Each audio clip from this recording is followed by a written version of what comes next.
Hello everyone and welcome back to my channel. So from time to time I get asked if I still manage to stay away from social media, and I thought it would be a good time to talk about this topic again, with all of the things happening with Twitter right now, with Mastodon and the fediverse entering the social media platform scene. And for those of you who don't know me yet, I'm Julia, I'm an illustrator, and I deleted all of my social media accounts back in 2019. And if you want to learn more about why I did this and how I sort of managed in the meantime without all of these platforms, except for YouTube, I have to say, because I kept my YouTube channel. If you want to know more about this process, I have made a video, or in fact several videos about this. I've also written many blog posts about the topic, so I will link everything below. So yeah, with Twitter sort of burning down and Mastodon being one of the new alternatives, I thought it would be interesting to make a video about these developments. Yeah, and I will switch my camera in a minute from this talking head situation to a more relaxing voiceover, and you will just see me painting for the rest of the video. If you prefer to read this kind of stuff, then you can simply hop over to my blog. I do provide a written version, a blog post version for all of these videos that I make. Yeah, so I think we can simply dive into the topic. I think things are changing very quickly, and it's a relatively interesting situation right now. Just as a short summary, because most of you old readers and viewers know this story already, I'm not a big fan of marketing myself as an artist on these commercial platforms like Instagram or Facebook. So I dislike the ads and the infinite scrolling and the algorithmic feeds that cause addictive behavior. And an effect for many artists was low self-esteem that you get from comparing yourself with others, the endless hunt for likes, for the tracking surveillance caused by these platforms. There are so many negatives. And then, of course, there was the awful tone and trolling that is just around the corner. And staying on top of the algorithm was another factor. And all of this felt like a meaningless rat race, particularly for creators, so this seemed to be designed to make people feel miserable, and it certainly didn't feel like the community most people were looking for when joining these networks. So in 2019, I quit. I deleted my social media accounts, mainly my Instagram and my Facebook account and a bunch of others that I wasn't using anyway. And except for YouTube, actually. YouTube was a place and is still a place where I could log on to post a video, answer questions and comments from viewers, and then I can ignore this again, more or less. I have to say, overall, I really miss the internet of the 90s when people built these small websites or came together in forums and talked about topics they enjoyed. And there wasn't any commercial aspect yet. And the need to constantly shove your marketing into other people's faces also didn't exist yet, because capitalism and big tech hadn't discovered the internet yet. But we all know that this changed very quickly, and we got places like Facebook and Instagram instead.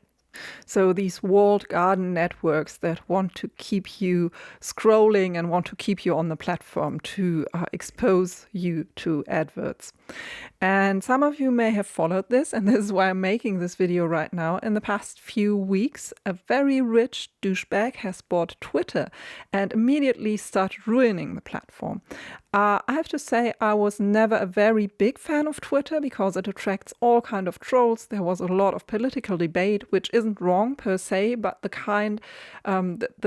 way in which it happened wasn't really that great.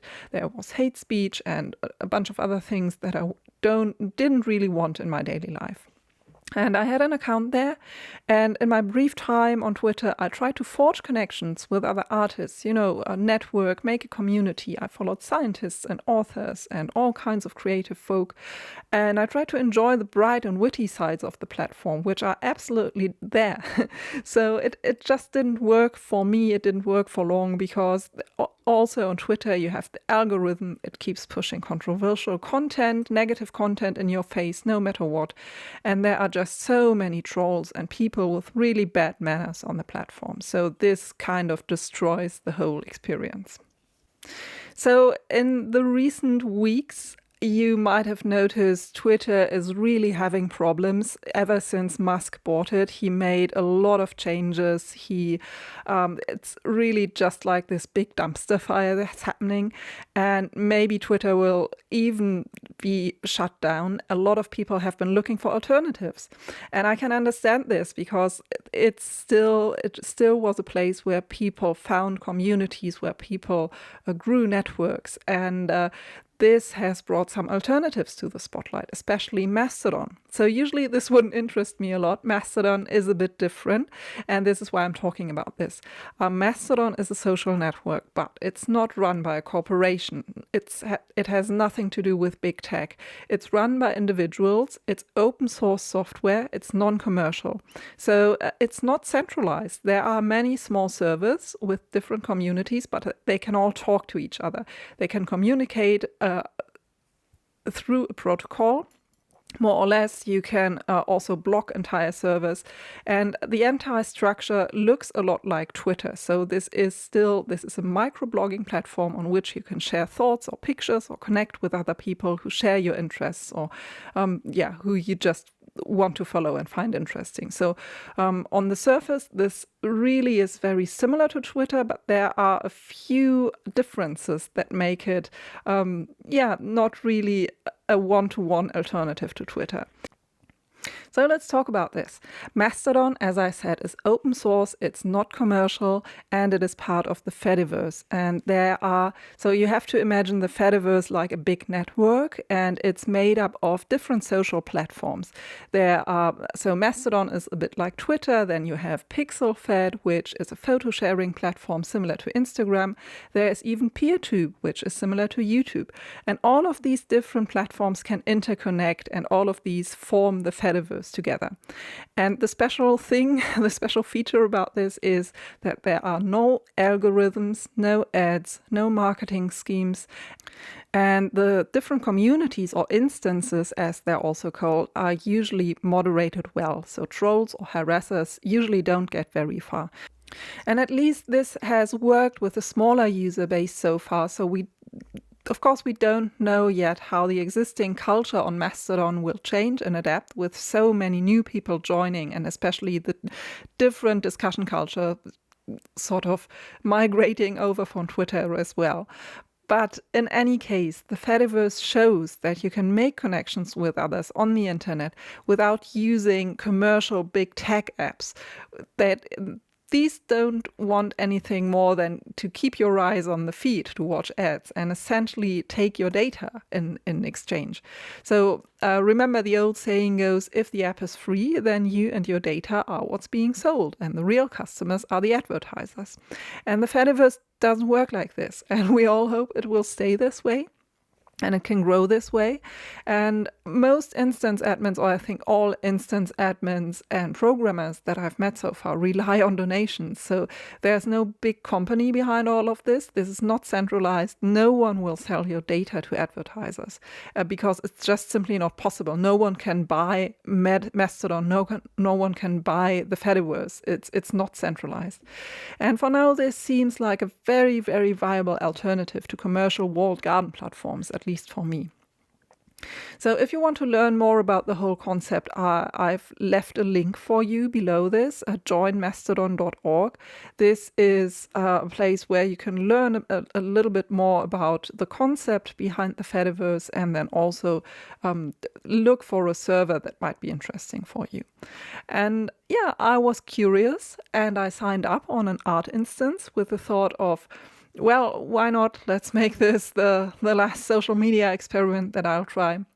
And this sounds a little bit different from the others. And I have to say, so far, I really, really like it. From my perspective as an artist, there is, and also as a regular person, there's no one who's shoving ads or corporate bullshit in your face. There's no doom scrolling. There is no excessive trolling like on Twitter, or at least you can very effectively block it, and there are not so many users yet. So I don't know if this will become a problem with more users and more bad actors on the platform, but right now it's not a problem yet. And what's more important is there's no pressure to advertise yourself all the time or to be perfect, because it's not supposed to be just this marketing space, this commercial space, but it's more like it feels more like a community. And people are actually having discussions with arguments without the discussions derailing at all. I mean, it seems really like there is still a way on the internet to have healthy discussions. So moderation seems to work overall, depending, of course, on your instance. There are instances that are moderated better than others. But to me, all in all, it feels a little bit like the internet in the 19th. Not entirely, though, but I found I can make this experience into what I always envisioned Twitter to be: to connect with interesting people, to enjoy art, to have nice chats, and share my art when I feel like it. And this is really the first platform that doesn't make me feel bad when I log off, and this is a big, big plus. So why am I telling you all this? I'm still not a fan of corporate walled garden social media, and I will never, never go back there. And while Mastodon is quite different, as I have said, it is still a feed-based platform. So you have to be absolutely careful not to waste too much time there. So yes, I'm sure there are awful coronary-inducing discussions to be found there, especially with a lot of new people arriving, but you don't have to be part of them. So the particular instance that I'm on, which is called mastodon.art, is really well moderated and it's friendly, and I really feel part of the community there. So there's a local feed that you can follow, and there are really great things to discover. But if you feel like your life is totally fine without any of this, I totally get it. No one needs to sign up to Mastodon or any other social platform. You can absolutely make and enjoy art without any of these networks. I use this place to learn about interesting topics from artists, authors, scientists, or game devs. So I can follow all kinds of different people to get news about cool stuff that I love, to have discussions. I can curate what kind of topics I want to see in my timeline. So the idea of social media, I think, is a great one. It doesn't change the need to have real relationships. It doesn't change the need to, to log off and enjoy the real world once in a while. But it can help you, discover stuff and enrich your day, so to speak. I also like to use this to connect with fellow artists. So I find this kind of informal community nice. As a self-employed artist, I'm working typically from home alone all day, and so this is a way for me to chat with others when they don't sit next to me. And of course, this is also a great way to show my work, to get it out to my audience. And so this is everything that social media could be without most of the negative aspects of social media. And just as a tip for other professional artists, so you're welcome to mention your shop or your services as often as you like, but you can drop all of the marketing lingo that you're used to from places like Instagram. This is not about engagement. This is not about likes or boosting your reach. There's no algorithm you need to game or stay on top of. And so you don't need to build your brand or other stuff that sounds really awful, because this is not the culture on the fediverse. This is not what people want to do on Mastodon. So I found this took a lot of pressure away from me, and I have spoken with other artists who feel the same. So if you're curious and want to give Mastodon a try, then take a look first at the site that I mentioned, joinmastodon.org, and take a look at this first and see what it is all about. Make yourself familiar with it. You can join any instance. You can also later change instances if you want. Although I would say, see if the rules and the community vibe speak to you. And I have posted a list with a few creatively themed instances that you could look at, and also with a few general instances that seem moderated well. And so if you're interested in this, then give it a try. I would love to connect with you on Mastodon. I will also post my profile in the info box. And I would love to hear from you. How do you approach social media these days? Are you also fed up with the commercial options at this point? And yeah, just how do you approach the entire thing? Yeah, if you found this helpful, please give the video a like. Consider subscribing to my channel. I don't talk about these social media topics very often. This is really more of an art channel, but yeah, who knows? Maybe I will do a video about social media again in the future. So thank you for watching this. I really hope this was an enjoyable and useful video for you, and I will see you very soon. Bye!